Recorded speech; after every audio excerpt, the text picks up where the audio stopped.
तो नमस्कार, आप देख रहे हैं खबर दोपहर और मैं हूं आपके साथ सुकन्या सिंह। नमस्कार, मैं हूं आपके साथ विभा उपाध्याय और हर रोज की तरह खबर दोपहर की शुरुआत इस वक्त की बड़ी खबर के साथ। खबर लालू प्रसाद की रिहाई से जुड़ी हुई, जिसमें रिहाई पत्र के जरिए, आजादी पत्र के जरिए तेज प्रताप यादव मुहिम चला रहे और इस कैंपेन के साथ उन्होंने जिस पत्र को इकट्ठा किया उसे लेकर आज वो दिल्ली रवाना होने वाले। तेज प्रताप यादव आज दिल्ली जाएंगे, ये बड़ी खबर। आजादी पत्र से रिहाई की मांग की जा रही है। तेज प्रताप यादव इसे लेकर आज दिल्ली रवाना होंगे। पिता की रिहाई के लिए पोस्ट कार्ड कैंपेन उनकी तरफ से चलाया गया। तेज प्रताप ने पोस्ट कार्ड अभियान की शुरुआत की है और राष्ट्रपति और सरकार से लालू प्रसाद को रिहा करने को लेकर तेज प्रताप गुहार लगाते हुए नजर आएंगे। दो तस्वीरें आपके टीवी स्क्रीन पर। पहली तस्वीर देखिए, वो तमाम पोस्ट कार्ड जो आपको इन कार्यकर्ताओं तेज प्रताप के हाथ में नजर आ रहा होगा। ये लालू प्रसाद के शुभचिंतक हैं, लालू प्रसाद के चाहने वाले हैं। और देखिए, अब तक सिर्फ शुभचिंतक लालू प्रसाद के पार्टी के लोग उनके लिए कैंपेन चला रहे थे, सोशल मीडिया पर कैंपेन चल रहे थे। लेकिन पहली बार लालू प्रसाद के परिवार के अंदर से तेज प्रताप यादव इस कैंपेन की शुरुआत करते हैं और आज की वो तारीख है, यानी आज इस तमाम पोस्ट कार्ड के साथ वो दिल्ली कूच करने वाले हैं, राष्ट्रपति से मुलाकात करने वाले हैं। हमारा पिता का कोई केस नहीं है, सब लोगों को पता है। अब बिहार के तमाम लोग, नौजवान लोग, महिला लोग, तमाम लोग जानते हैं कि किस तरीके से आदरणीय श्री लालू प्रसाद यादव जी को, जो गरीब गुरबा का आवाज इन्होंने बनने का काम किया और जन जन तक इसको पहुंचाने का काम किया, इस मुहिम को छेड़ने का काम किया। कई लोग, पूरे विरोधी लोग लगे थे कि इनको, अभी तक लगे हैं कि इनको पूरे तरीके से इनका साजिश किया जा रहा है और साजिश करके आज तक जेल में इनको बंधक बना करके रखा गया है। सब लोग अपना अपना जो भावना है सब उसमें प्रकट करने का उसमें काम करेंगे पत्र में, और सरकार से और राष्ट्रपति जी से, रामनाथ कोविंद जी से भी आग्रह करने का काम करेंगे हम लोग सब। और सहयोगी शैलेंद्र हमारे साथ इस वक्त ज्यादा जानकारी के साथ फोन लाइन पर जुड़ गए हैं। शैलेंद्र, क्या ये माने कि इस वक्त जिस तरीके से लालू प्रसाद की सेहत खराब है, उस वक्त ये कैंपेन उनको राहत दिला सकती है और इसी राहत की कोशिश के तौर पर तेज प्रताप की तरफ से इसकी शुरुआत आजादी पत्र के नाम से की गई है, जिसके साथ आज ये रवाना होने वाले हैं दिल्ली? बिल्कुल, देखिए, तेज प्रताप यादव ने अपने तमाम समर्थकों से और लोगों से अपील की है कि वो पत्र लिखें राष्ट्रपति महोदय को और यह डिमांड करें कि लालू प्रसाद यादव को मानवीय आधार पर रिहा किया जाना चाहिए। हालांकि इसको लेकर के सियासी गलियारे में कई तरीके की चर्चा है। जो उनके विरोधी हैं उनका साफ तौर पर कहना है कि सिर्फ और सिर्फ यह एक पॉलिटिकल स्टंट है, क्योंकि वो भ्रष्टाचार के मामले में सजायाफ्ता है। लेकिन सवाल तो यही है ना कि लीगली ये कितना जायज है? क्या कानून के जानकार क्या कहते हैं? क्या ये संभव है कि एक सजा याफ्ता शख्स के लिए इस तरह का कैंपेन और राष्ट्रपति से गुहार लगाई जा सकती है, उसका कोई असर होता हुआ नजर आएगा? देखो, देखिए, कानून की जो जानकार है उनका साफ तौर पर कहना है कि न्यायालय में इस तरीके की कोई प्रक्रिया नहीं है, लेकिन राष्ट्रपति के पास वो जाना चाहते हैं, वहां से क्या जवाब मिलता है वो बात की बात है। लेकिन फिलहाल लालू प्रसाद यादव भ्रष्टाचार के मामले में दोषी पाए गए हैं, जिसके बाद उन पर कार्रवाई की गई है और फिलहाल इस तरीके की कहीं कोई बात नहीं है।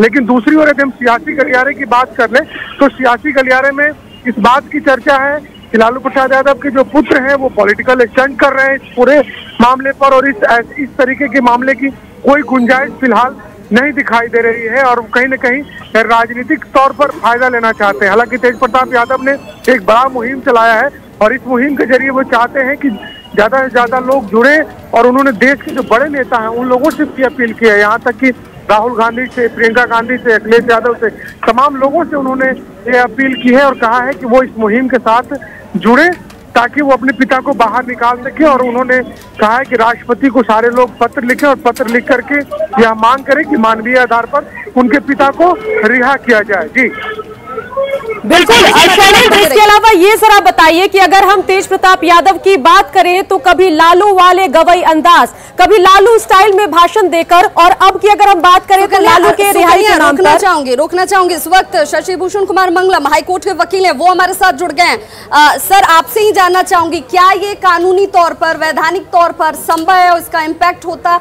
नजर आएगा? क्या ये संभव है कि एक सजा याफ्ता शख्स के लिए इस तरह के कैंपेन और उसका असर? बिल्कुल नहीं, ये तो प्रेशर पॉलिटिक्स की बात हो गई, क्योंकि हमारे देश के महामहिम राष्ट्रपति जी को जो पावर है वो संविधान से प्रदत्त है, जिसमें वो सर्टेन ऑफेंसेज में किसी को क्षमा दान दे सकते हैं। राष्ट्रपति जी को कोई बेल देने का पावर नहीं है सीआरपीसी में या कॉन्स्टिट्यूशन में। और जो क्षमादान की बात है, तो क्षमादान के लिए कोई न उनकी याचिका है राष्ट्र महामहिम जी के यहाँ, और न ही वो क्षमादान की याचिका दे सकते हैं इस सब केसेज में। ये एक पॉलिटिकल। आपके तजुर्बे से जानना चाहूंगी, क्या अब तक के आपके करियर में इस तरह का कैंपेन आपने किसी के लिए देखा है क्या, जो हमने इसी ग्राउंड पर कानूनी दांव पेच देखे और खेले जाते हैं? हमारे 28 साल का जो तजुर्बा है इस उच्च न्यायालय में काम करने का, इस 28 साल के जीवन में मैंने तो कभी ऐसा नहीं देखा कि राष्ट्रपति जी किसी को कंपैशनेट ग्राउंड पे किसी को रिलीज करने का ऑर्डर कर दें। और अगर ये होने लगे कि ह्यूमैनिटेरियन ग्राउंड, मानवीय आधार पे वो रिलीज करने लगे, तो किसके साथ प्रॉब्लम नहीं है? बहुत सारे लोग हैं जिनके साथ जेन्युइन प्रॉब्लम है और उनको भी कहीं जाने का कोई अधिकार नहीं है, वो सिर्फ न्यायालय जाते हैं, वहीं से अगर बेल मिलता है, वो चाहे मानवीय आधार हो चाहे जो भी आधार हो, उसी पे बेल मिलता है तो वो बाहर आते हैं। चलिए शशि भूषण कुमार जी, ये जरा बताइए कि आखिर क्षमादान चाहिए किसी को तो उसका लीगल प्रोसेस क्या कुछ है? लीगल प्रोसेस है को उसके लिए संविधान में प्रोविजन है। संविधान के प्रोविजन के अनुसार उनको महामहिम राष्ट्रपति जी के यहाँ आवेदन देना होता है। ये किसी के लिए एक्यूज्ड का, डेटेनू का रिप्रेजेंटेशन जाता है, उसके परिवार का रिप्रेजेंटेशन पड़ जाता है। तो इन सब के बीच क्या ये मीडिया स्टंट जरूरी है जो तेज प्रताप कर रहे हैं? उसके लिए सीधा तो राष्ट्रपति से बातचीत की जा सकती थी। बिल्कुल नहीं, हम ये कहते हैं कि जिन धाराओं में अपराध के लिए माननीय लालू जी फिलहाल जेल में हैं, उनमें राष्ट्रपति जी के यहाँ क्षमादान के लिए भी वे नहीं जा सकते हैं। तो क्या तेज प्रताप यादव ने, आपको क्या लगता है कि क्या उन्होंने अपनी लीगल टीम से सलाह मशवरा नहीं किया होगा? जहाँ डेथ सेंटेंस इम्पोज्ड है जी, जिसको फांसी की सजा मिली है, सिर्फ वो अभियुक्त सिर्फ जीवन दान के लिए वहां जा सकता। तो बिल्कुल मतलब साफ है कि बिना अपने लीगल टीम के सलाह मशवरा किए तेज प्रताप यादव जो हैं क्षमादान की मांग को लेकर एक कैंपेन चला रहे हैं। दिल्ली तक कूच करने का उनका प्लान है। और जैसा कि यहां पर हमारे साथ पटना हाईकोर्ट के वरिष्ठ वकील शशि भूषण जी जुड़े थे, उन्होंने साफ कर दिया कि जब तक डेथ सेंटेंस ना हो, कैपिटल पनिशमेंट ना हो, उन्हीं केसेस में जो है आपको क्षमादान मिल सकता है। जब ऐसे आपके पर आपराधिक मामले हो तो वहां आपको क्षमादान नहीं मिल सकता है। तो बता दें कि तेज प्रताप यादव की अगर बात करें तो आरजेडी में जमीन तलाशने की लगातार कवायद में वो जुटे हुए हैं। नंबर 1 तो छोड़िए, दूसरे तीसरे नंबर के भी नेता में उनकी गिनती नहीं होती है। और ऐसे में एक बार फिर से लालू के नाम पर अपनी सियासी जमीन की तलाश में जुटे हैं तेज प्रताप यादव। देखना होगा कि उनको कितनी सफलता मिलती है। बिल्कुल, और सहयोगी शैलेंद्र लगातार हमारे साथ जुड़े हुए हैं। शैलेंद्र, आपने भी सुना होगा लीगल एस्पेक्ट इसके क्या हैं, और ऐसे में इसकी कोई संभावना, कोई गुंजाइश नजर नहीं आती है। तो क्या ये माना जाए कि सिर्फ और सिर्फ कोरी सियासत की जा रही है और इससे पार्टी का हित सदने की बजाय पार्टी की किरकिरी ही ज्यादा होती नजर आएगी? लालू प्रसाद की छवि जननेता के तौर पर रही है, लेकिन उसी जननेता के जनमानस में पैठ का इस्तेमाल इस वक्त तेज प्रताप कर रहे हैं।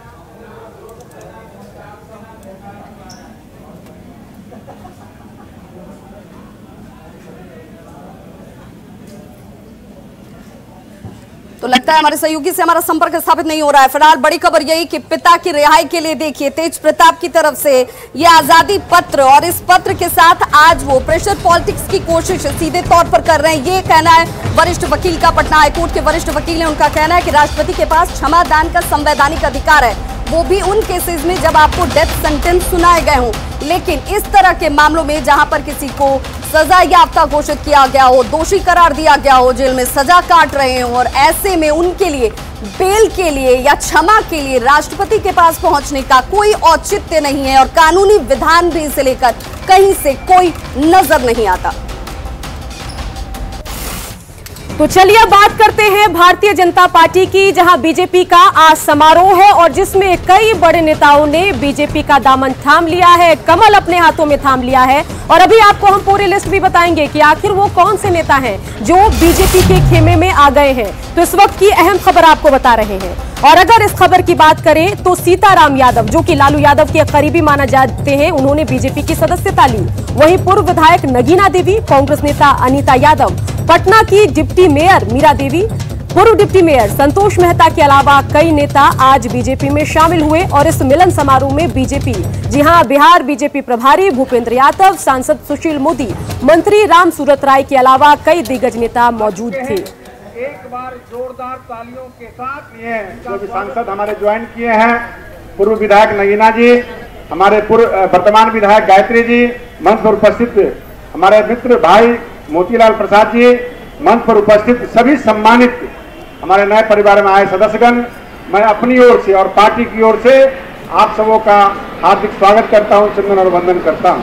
पार्टी ज्वाइन करने के लिए और पार्टी के संगठन में जुटने के लिए यह एक बहुत बड़ी बात होती है और इसके लिए आप सभी माननीय साथियों का बहुत बहुत आभार व्यक्त करता हूं। यह भारतीय जनता पार्टी की नीतियां हैं, माननीय प्रधानमंत्री जी के कार्य हैं, जिनके कारण आप सब आज भारतीय जनता पार्टी से जुड़े हैं। विधानसभा चुनाव के बाद जितनी विपक्ष की पार्टियां हैं उनमें भगदड़ की स्थिति पैदा हो गई, वो चाहे राष्ट्रीय जनता दल हो या चाहे कांग्रेस हो। इन दलों के कार्यकर्ताओं को महसूस हो रहा है इस देश के अंदर और बिहार के अंदर अगर कोई पार्टी जनता की सेवा कर सकती है, काम कर सकती है जनता के लिए, विकास के लिए, उस पार्टी का नाम भारतीय जनता पार्टी है। तो कल जिस तरीके से 72वें गणतंत्र दिवस के मौके पर राजधानी दिल्ली, जी हां, दिल्ली के दिल लाल किला पर जिस तरीके से उपद्रव मचाया गया, उत्पात मचाए गए, ये किसान कतई नहीं कहे जा सकते हैं। अगर इन्हें दंगाई कहा जाए तो गलत नहीं होगा। और जिस तरीके से लोकतंत्र पर हमला करने की कोशिश की गई, उसे लेकर चारों तरफ से इसकी निंदा की जा रही है। पटना के किसान इसे लेकर क्या सोचते हैं, ये जानने की कोशिश की हमारे सहयोगी रवि एस नारायण ने। किसान खेतों के बजाय सड़कों पर उतरे तो सवाल खड़ा होता है। अगर किसान के हाथ में कुदाल की जगह तलवार दिखाई पड़े तो सवाल खड़ा होता है। और किसानों के ट्रैक्टर अगर खेतों के बजाय सरपट सड़कों पर दौड़े और पुलिस को कुचलने की कोशिश करे तो बड़ा सवाल खड़ा होता है। और यही देखने के लिए हम यहाँ पे आज किसानों के बीच मौजूद हैं। और यहाँ पे किसान जो हैं वो सुबह सुबह अपने खेतों में जिस ढंग से किसानी करते नजर आ रहे हैं, तो हम आज किसानों से जानेंगे कि आखिर जो कल लाल किला पे हुआ, कल दिल्ली में हुआ, और बिहार के किसान इसे कैसे देखते हैं और पूरी जो किसान का जो कानून है उसको कैसे देखते हैं। नहीं, हम लोग दिल्ली नहीं गए हैं, हम लोग अपने खेती में व्यस्त हैं। और किसान, जैसा कि मैंने कल देखा, हम लोगों ने, सभी लोगों ने, और यह बहुत ही निंदनीय रहा कल का सीन देख के कि लाल किला इतना ऐतिहासिक, जिसको हम लोग मानते हैं, आज इतने सालों से हम लोग वहाँ झंडा फहरा रहे हैं और वहाँ पे किसान तलवार लेकर, और ये किसान के हाथ में कुदाल अच्छा लगता है, तलवार अच्छा नहीं लगता है। और हम लोग आंदोलन नहीं, हम लोग भाई कमाने खाने वाला आदमी है। किसान तो खेती करने के लिए करता है, किसान का काम नहीं है कि रोड पे उतर जाएं और रोड पे उतर के, मुझे नहीं लगता है कि वो काम हमारे किसान भाइयों का है। उसमें जरूर यहाँ पे कहा जा रहा है, किसान कह रहे हैं, जो नेता हैं वो कह रहे हैं कि देश भर के जो किसान हैं यहाँ पे पहुँचे हुए हैं। नहीं और तो, आप ट्रैक्टर लेकर के नहीं तो आप देख सकते हैं कि यहाँ तो सारे हमारे किसान भाई मौजूद हैं। और हम लोग कहाँ आंदोलन, मैंने एक बात स्पष्ट किया कि किसान के हाथ में कुदाल अच्छा लगता है, ना कि तलवार अच्छा लगता है। और तलवार उठाने वाले लोग हमारे देश के सेवा में लगे रखते हैं, उन लोग के साथ भी कल बहुत बर्बरता हुई। हम लोग ने, सभी लोगों ने न्यूज में देखा। और हम लोग तो मतलब कुशल किसान हैं, यहाँ हमारे सभी लोग मौजूद हैं। आप किन्हीं से पूछ सकते हैं कि सारे लोग उस घटना को निंदनीय मानेंगे। और ये जो किसान हैं जो सुबह सुबह ट्रैक्टर चला रहे हैं और यहाँ पे कह रहे हैं कि जिस ढंग की घटना हुई है वो कभी किसान हो ही नहीं सकते, क्योंकि किसानों के हाथ में कुदाल अच्छा लगता है, किसानों के हाथ में तलवार अच्छा नहीं लगता है। और हम यहाँ पे जो खेती करने वाले जितने किसान हैं उनसे चल करके बात करते हैं। कल घर में टीवी भी देखते हैं? वो जितना भी देखे हैं जितना भी निंदा किया जाए वो कम ही माना जाएगा। कहा जा रहा है कि सारे नेता कह रहे हैं कि सारे किसान जो हैं वो दिल्ली पहुंचे हैं और सारे किसान जो है दिल्ली पहुंच करके समर्थन कर रहे हैं। आप भी किसान हैं, दिल्ली नहीं गए? हम दिल्ली क्यों जाएंगे? हमको यहाँ बाल बच्चा को जियाना है, खेती करके देश को अनाज देना है। हम दिल्ली क्यों जाएं? दिल्ली तो वो लोग गया है जो राजनीति से प्रेरित है। सारे लोग राजनीति से प्रेरित हैं? बिल्कुल बिल्कुल। और कल जिस ढंग की घटना घटी आपने देखा, क्या कहेंगे? उसको तो कहेंगे कि जितना भी सजा कम है। भारत माता का अपमान हुआ है, देश का अपमान हुआ है, हमारा अपमान हुआ है, आपका अपमान हुआ है। आप ही समझ सकते हैं। दाम मिलता है ठीक ठाक बिहार में ना? हम लोगों को तो बढ़िया मिलता है। वहाँ पे किसान आंदोलन चल रहा है दिल्ली में, कह रहे हैं कि दाम नहीं मिलता है। किसान जो है वो अपने खेत पर होगा, जो दिल्ली में बैठे हुए हैं वे राजनीतिक प्रेरित और सरकार का अपमान करने के लिए वो लोग दिल्ली में धरना दिए हुए हैं। तो ये है बिहार के किसान, और बिहार के किसान का कहना है कि यहाँ पे कृषि जो कानून है उससे लोग संतुष्ट हैं, ये किसानों के फेवर में है। और जहाँ तक कल जो घटना हुई है उसको जो किसान है बिहार के किसान मानते हैं कि किसान के हाथ में फावड़े अच्छे लगते हैं, किसान के हाथ में कुदाल अच्छा लगता है, किसान के हाथ में तलवार अच्छे नहीं लगते। तलवार से खेती नहीं की जा सकती। कैमरा पर्सन अजय दुबे के साथ रवि एस नारायण, न्यूज़ 18 पटना। तो बिल्कुल दिल्ली में जहां ट्रैक्टर परेड जो है डिसिप्लिन खोती हुई नजर आई, वहीं अगर हम बात करें खगड़िया के महेश खूंट की तो यहां पर ट्रैक्टर जो है वो अपना रास्ता भूल गई और सीधे चाय की दुकान में जा घुसी, जिसमें भीषण हादसा हुआ और 2 लोग जो है इसकी चपेट में आ गए, जिसके बाद 2 लोगों की मौत हुई और साथ ही 4 लोग जख्मी हैं। अहम खबर आपको खगड़िया के महेश खूंट से बता रहे हैं, जहां भीषण सड़क हादसा हुआ है और इस हादसे में बेकाबू ट्रैक्टर जो है वो एक चाय की दुकान में घुसा। हादसे में सड़क पर खड़ी ऑटो जो है वो क्षतिग्रस्त हो गई। हादसे में 2 लोग ट्रैक्टर की चपेट में आए और जिसमें एक की घटनास्थल पर ही मौत हुई, जबकि दूसरे ने बेगूसराय में इलाज के दौरान अपना दम तोड़ दिया। हादसे के बाद आक्रोशित लोगों ने खगड़िया महेश खूंट NH 31 को जाम कर दिया और टायर जलाकर जमकर नारेबाजी की। वहीं मृतक के परिवार में मातम पसरा हुआ है और रो रो कर लोगों का बुरा हाल है। मौत हो गई और चंदन कुमार को बेगूसराय ले जाया गया। वहां पहुंचते पहुंचते पहले वो दम तोड़ दिया। 2 आदमी की मौत हो गई। और चलिए अब आपको मुंगेर लिए चलते हैं। जी हाँ, मुंगेर का जिक्र क्यों वो भी बताते चले। मुंगेर के लाल का जिक्र करेंगे, आकाश का जिक्र करेंगे, जिन्हें उनके अदम्य साहस और पराक्रम के लिए अवार्ड से सम्मानित किया जाएगा। राष्ट्रपति उन्हें सम्मानित करते हुए नजर आएंगे। और देखिए परिवार के लिए क्षण कितना खास, कितना महत्वपूर्ण, क्योंकि police medal of gallantry award से सम्मानित किया जाना है आकाश को। उनके अदम्य साहस और पराक्रम के लिए राष्ट्रपति से अवार्ड हासिल होगा। सम्मान मिलने की खबर के बाद परिवार में खुशी का माहौल है। साल 2013 में आकाश CISF में बतौर कांस्टेबल के तौर पर शामिल हुए थे। साल 2015 में CPU का एग्जाम देने के बाद वो CRPF में बतौर सब इंस्पेक्टर ज्वाइन करते हैं और धीरे धीरे उनकी उपलब्धियां शुरू हो जाती हैं। 183वां बटालियन जिसमें पुलवामा में उनकी तैनाती होती है। पुलवामा में आतंकी हमले के बाद रिलीफ के लिए पहुंचे आकाश ने अपने कर्तव्य का पालन किया, अदम्य साहस का परिचय दिया। 31 मई 2019 की तारीख थी जब आकाश ने अपने इसी साहस के बल पर पुलवामा के तराल में 2 आतंकियों को ढेर कर दिया। अब उसी के एवज में यह सम्मान उन्हें हासिल हो रहा है और ये क्षण बिहार के लिए भी गौरवपूर्ण।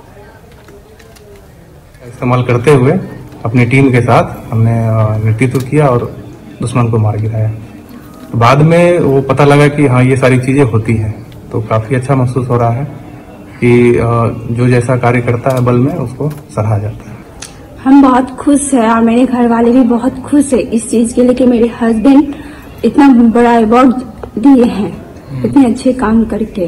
तो हम लोग बहुत खुश है, प्राउड फील करते हैं कि और मैं बहुत प्राउड फील करती हूँ कि मैं एक सोल्जर की वाइफ हूँ। मेरा नहीं है, देश का लड़का है, इन्होंने काम किया, इसके लिए मैं बहुत खुश हूँ और कामना करता हूँ कि देश के लिए आगे अच्छे काम करे। मैं सब इंस्पेक्टर पुलिस विभाग से इंस्पेक्टर से रिटायर किया हूँ और मैं कामना करता हूँ, साथ आप लोगों का भी मैं आपका बधाई देता हूँ मैं इतना हर्षित हूँ इस चीज से, क्योंकि मुझे इन्होंने कल बताया कि ऐसा ऐसा मेरे साथ है, तो मैं अपने मतलब खुशी को रोक नहीं सका। मैं बोला कि जहां तक हो सके मतलब कोऑपरेट करूंगा मैं, और जहां तक हो पब्लिकेशन मीडिया के माध्यम से हो, इलेक्ट्रॉनिक मीडिया के माध्यम से हो, लोगों को इस चीज की जानकारी मिले, इसके लिए मैं पूरा दिल से प्रयास करूंगा। तो चलिए अब बात करते हैं ठंड की। दानापुर की सबसे पहले बात कर लेते हैं, जहां पर जो तापमान है वो 10 डिग्री सेल्सियस से नीचे चल रहा है, और स्थिति का जायजा लिया है संवाददाता अमरजीत शर्मा ने।